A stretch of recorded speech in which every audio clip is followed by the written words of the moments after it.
Next topic जो पढ़ना आप बेटे वो है कोलीगेटिव प्रॉपर्टीज़। कोलीगेटिव प्रॉपर्टीज़ किहड़ियां होंदियां जिहड़ियां सिर्फ नंबर ऑफ पार्टिकल्स के उत्ते डिपेंड करदियां, उहदी नेचर के उत्ते डिपेंड नहीं करदियां। तो आपां किवें डिफाइन करांगे इन्हां नूं? The properties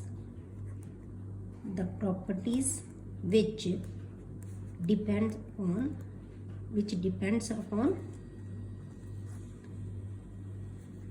the number of solute particles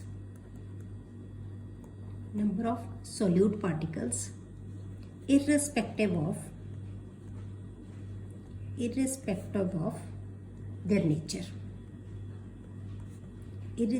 of their nature, are called colligative properties.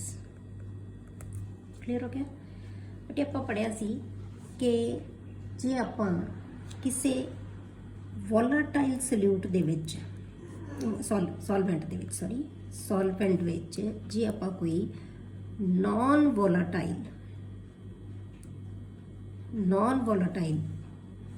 Solute add कर दें, ठीक है, सल्यूट ऐड कर दें तो वह जो वैपर प्रैशर है वो की हो जाता है? डिक्रीज़ हो जाता है। ये आप पढ़ चुके कि वह वैपर प्रैशर है जो डिक्रीज़ हो जाता है। इस डिक्रीज़ इन वैपर प्रैशर के नाल कनैक्टेड कई प्रॉपर्टीज़ है जिन्होंने आप कोलीगेटिव प्रॉपर्टी के टॉपिक अंडर पढ़ांगे। वो किहड़ियां प्रॉपर्टीज़ है बेटे? वो प्रॉपर्टीज़ है, पहला है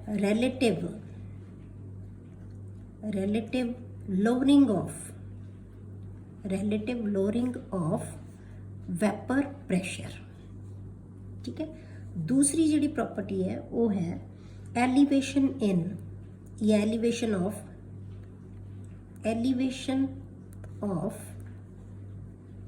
boiling point। तीसरी जी प्रॉपर्टी है वो है डिप्रेशन ऑफ फ्रीजिंग पॉइंट है जोड़ा घट जाता है। फोर्थ जी हैगी है वो है ऑस्मोटिक प्रैशर, ठीक है। ये चार प्रॉपर्टीज़ है जिहड़ियां आपां कोलीगेटिव प्रॉपर्टी पढ़नी है, जिहड़ियां नंबर ऑफ मोल्स ते डिपेंड करदियां सिर्फ। तो इन्हां सारियां प्रॉपर्टीज़ नूं बेटे आपां वन बाय वन डिस्कस करांगे। तो सब तो पहला आपां लैंदे आ relative lowering of vapor pressure,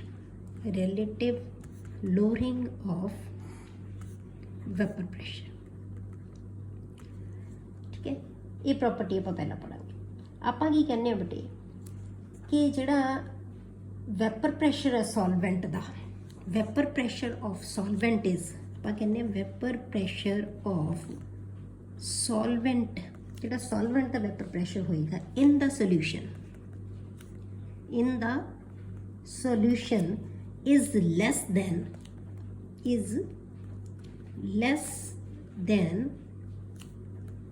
the vapor pressure of pure solvent।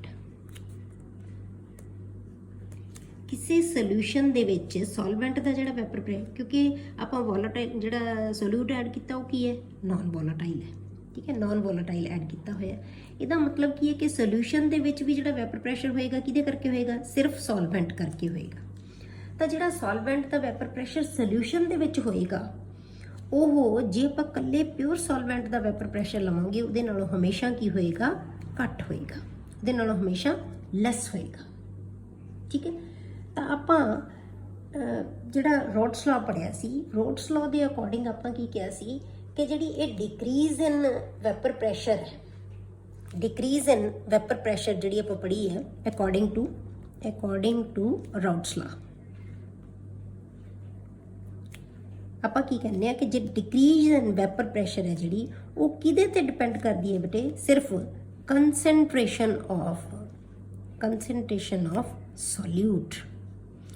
Solute particles की कंसनट्रेशन के उत्ते डिपेंड करेगी। मतलब की है कि जे ज़्यादा सोल्यूट असीं ऐड करांगे तो वैपर प्रैशर ज़्यादा डिक्रीज़ हो जाएगा, जे असीं घट सोल्यूट ऐड करांगे तो वैपर प्रैशर घट डिक्रीज़ होएगा। मतलब ये डिपेंड करते हैं। जे हुण आपां वैपर प्रैशर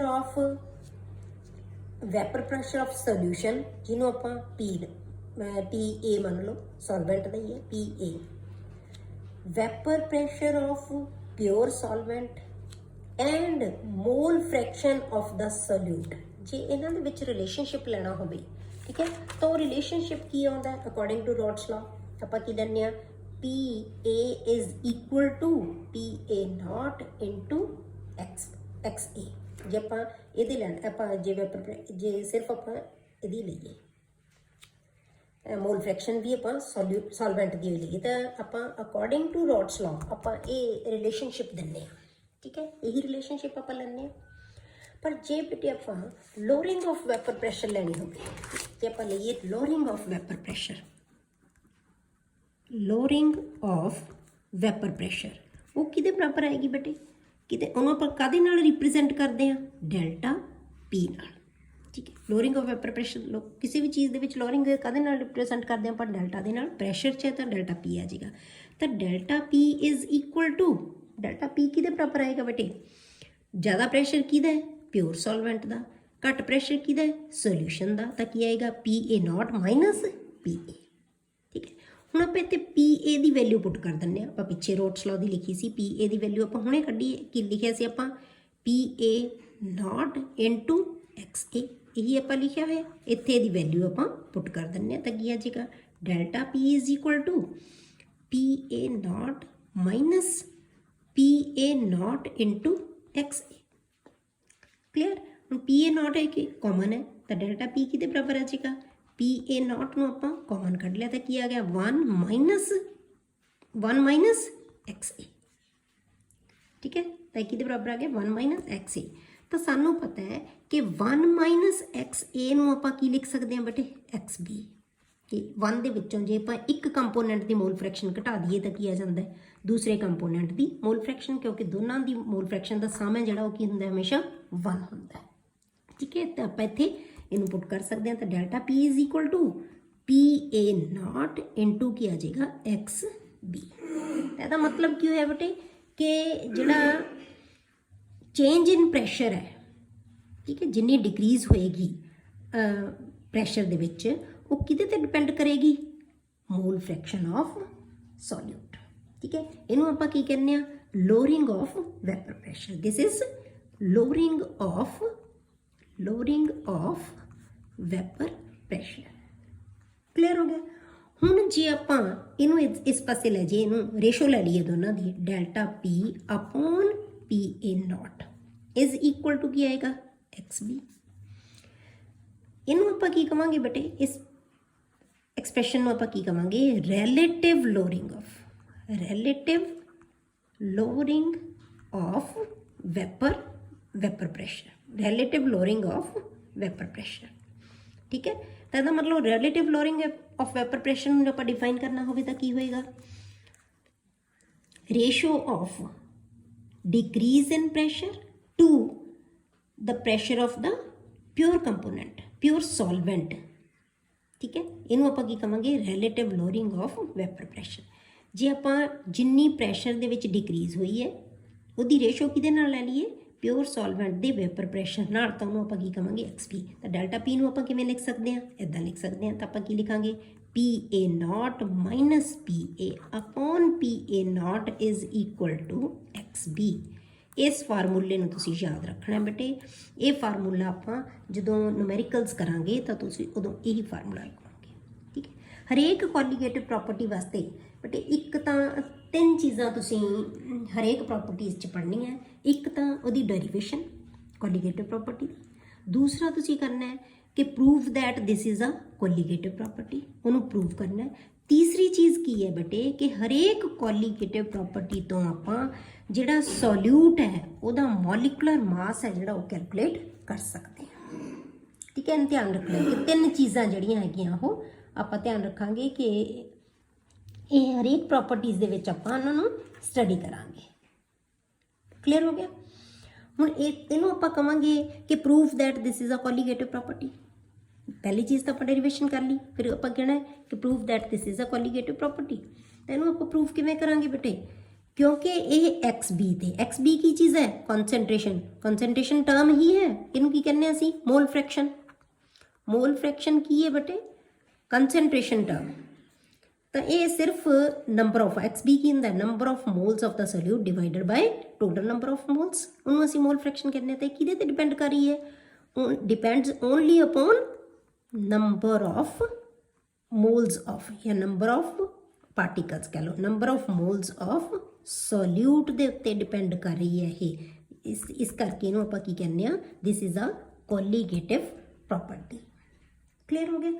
नैक्सट जी तीसरी चीज़ आप दसनी है ये कि आप मोलर मास कैलकुलेट कर सकते हैं। ये तो हम मोलर मास किवें कैलकुलेट करांगे तो आप की करांगे इत्थे इसे फार्मूले दे विच हुण आपां की करांगे एक्स बी की वैल्यू पुट करो। एक्स बी है जिहड़ा बेटे जे आपां इत्थे लिखीए एक्स बी किहदे बराबर हुंदा, एक्स बी किहदे बराबर आएगा एन बी डिवाइडेड बाय, ठीक है, एन बी डिवाइडेड बाय की आएगा N A plus N B. N B की चीज़ है number of moles of solute, N A की है number of moles of solvent, N B की है फिर number of moles of solute. Clear हो गया। हुण आपां की है कि इस जे आपां सोल्यूशन डाइल्यूट सोल्यूशन लई असीं कैलकुलेट करते हैं, डाइल्यूट सोल्यूशन लई कि जिहड़े number of moles of solute होंदे हैं ना वो बहुत घट होंदे है as compared to number of moles of solvent. क्योंकि पानी के जो नंबर ऑफ मोल्स आप कैलकुलेट करिए ना तो मोलर सोल्यूशन देता हूँ 55.5555 होगी है वैल्यू, और वो मुकाबले ये मोल्स की होंगी मोलैरिटी कितनी होएगी, बहुत घट होएगी, 1 हो सकती है। तो 1 तो 55 के की है बहुत ज़्यादा फर्क है, तो आप इनू बहुत घट हो जाते आप की मान लें X B is equal to N B upon N A. तो आप फिर की मान लें कि एन बी है जोड़ा N A plus N B है जोड़ा ऐ मान लो N B plus N A is approximately equal to आप मान लें एन ए दे, ठीक है। सिर्फ नंबर ऑफ मोल्स आप ए दे लवांगे, इनू निगलैक्ट कर दें क्योंकि बहुत घट वैल्यू है एन ए के मुकाबले एन बी इज जोड़ा है वो बहुत घट होएगा, ठीक है। हुण आपां नंबर ऑफ मोल्स तो कढ़ ले, हुण आपां की कैलकुलेट करांगे बेटे ये एन नंबर ऑफ मोल्स की वैल्यू पुट करांगे। नंबर ऑफ मोल्स किहदे बराबर हुंदे हैं, नंबर ऑफ मोल्स किवें लिखदे आपां mass given divided by molar mass.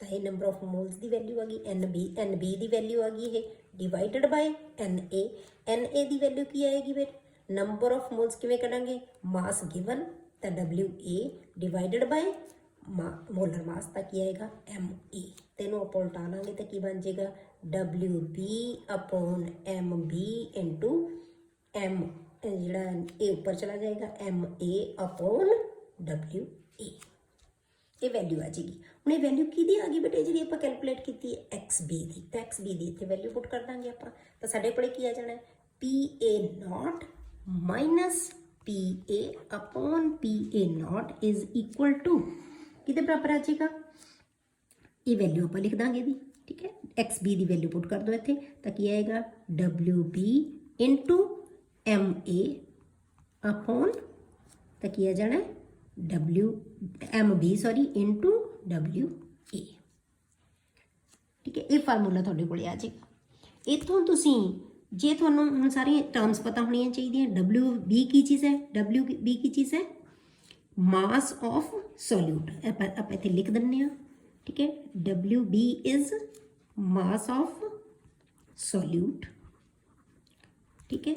उस तो बाद आप लेने M B is molecular mass of solute, ठीक है। उस तो बाद आप लेने डबल्यू ए, ठीक है। डबल्यू ए की चीज़ है मास ऑफ सॉल्वेंट, ठीक है। उस तो बाद आ गया मास ऑफ सॉल्वेंट, उस तो बाद आ गया एम ए की है मोलर मास ऑफ सॉल्वेंट। ये साढ़े को सारिया चीज़ां पता होगी। जे हुण तुहानूं सारिया चीज़ां का पता होवे इन्हां सारिया चीज़ां का तो तुसीं की कह लोगे लोअरिंग ऑफ वेपर प्रेशर, ठीक है। जे हुण तुहानूं इत्थों असीं होर तुहानूं मैं की कहा सी कि तीसरी चीज़ आपां की कैलकुलेट कर सकते हैं molar mass of the solute, ये कढ़ सकते हैं आप हरेक कोलीगेटिव प्रॉपर्टी तो।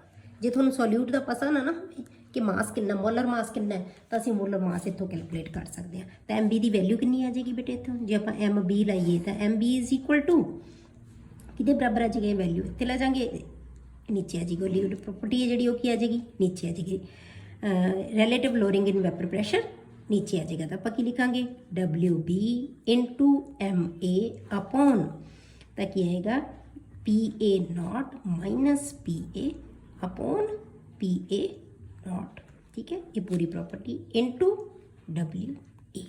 ये फार्मूला तुसी यूज़ करना है जे तुसी मोलर मास कढ़ना है तो, मतलब तुसी दोने फार्मूले यूज़ कर सकते हो बेटे, ये कोलीगेटिव प्रॉपर्टी लई, ये सोल्यूट दे मोलर मास लई। जिवें दा तुहानूं न्यूमेरिकल आएगा उही जिहा तुसी इहदा फार्मूला जिहड़ा हैगा वो लगा लोगे। क्लीयर हो गया। हुण आपां इहदे वास्ते एक न्यूमेरिकल करदे हां। न्यूमेरिकल लिखो बेटे, the vapour pressure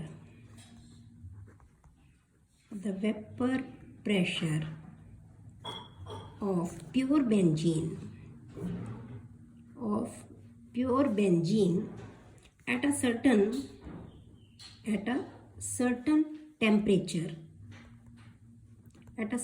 temperature is 0.850 बार। ठीक है, इसका मतलब की है प्योर बेंजीन का वेपर प्रैशर है, इनू आपां की मन्नांगे पी ए नॉट, इन्ने बार उहदा प्रैशर है। अ नॉन वोलाटाइल सोल्यूट ते नॉन इलैक्ट्रोलाइट भी है solid weighing 0.5 gram when added to 39.0 gram of benzene। Molar mass ये भी गिवन है थोनों, मोलर मास किदा है बेंजीन का 78 ग्राम पर मोल, एक गिवन है। ठीक है, molar mass. Vapour pressure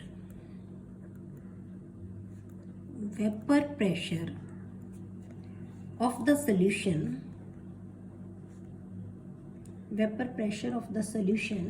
then is